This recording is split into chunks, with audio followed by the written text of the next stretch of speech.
જસદણના મોટા દડવા ગામે શ્રમિક યુવકની કરપીણ હત્યાનો ભેદ ઉકેલાયો. જસદણ તાલુકાના આટકોટ પોલીસ મથક હેઠળના મોટા દડવા ગામની સીમમાં ગત 11 તારીખના રોજ બનેલી હત્યાની ઘટનાનો ભેદ આટકોટ પોલીસે ઉકેલી નાખ્યો છે.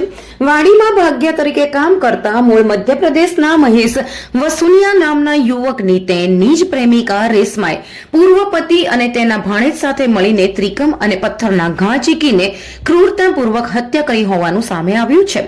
પોલીસે ગણતરીના દિવસોમાં જ મધ્યપ્રદેશથી આ ત્રણેય આરોપીઓની ધરપકડ કરી કાયદેસરની કાર્યવાહી હાથ ધરી છે. શું હતી આ સમગ્ર ઘટના?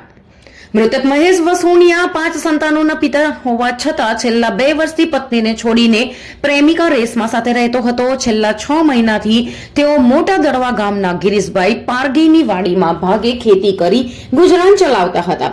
ગત 11મી તારીખે મહેશ લોહી લુહાણ હાલતમાં તેની ઓરડીમાં ખાટલા પર મળી આવ્યો હતો. સારવાર દરમિયાન રાજકોટ સિવિલ હોસ્પિટલમાં તેનું મોત નીપજતા બનાવ હત્યામાં પલટાયો હતો. હત્યાનું કારણ હતું પત્ની પ્રેમિકા વચ્ચેનો ઝઘડો અને શારીરિક ત્રાસ. પોલીસ તપાસમાં બહાર આવ્યું છે કે 8 દિવસ પહેલા મહેશની મૂળ પત્ની મમતા વાડીએ રહેવા આવી હતી, જેને લઈને પ્રેમિકા રેશમા અને પત્ની વચ્ચે ભારે વિવાદ થયો હતો. પત્નીના ગયા બાદ મહેશ રેશમા સાથે અવારનવાર ઝઘડો કરી તેને ઢોર માર મારતો હતો. આ હેરાનગતિથી કંટાળીને રેશમાએ તેના પૂર્વ પતિ જંડા મેઈડાનો સંપર્ક કર્યો અને શરત મૂકી કે જો તું મહેશને યમલોક પહોંચાડી દે તો જ હું તારી સાથે રહેવા આવીશ.